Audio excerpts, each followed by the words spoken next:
So Nurul, thanks so much for sharing your experiences with all of us today.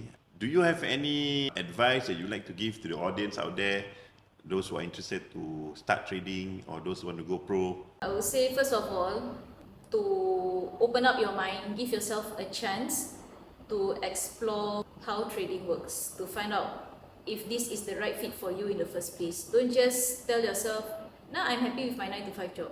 Just give it a shot. Find out first if this is really for you.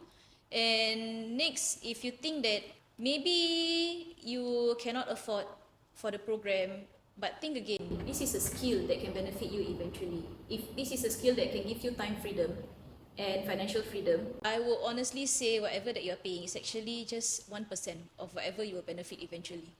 Keep your options open. I would say be prepared for the uncertainty that's about to happen, because right now we do not know what's going to happen eventually. Open more doors to yourself. That's my last advice I have.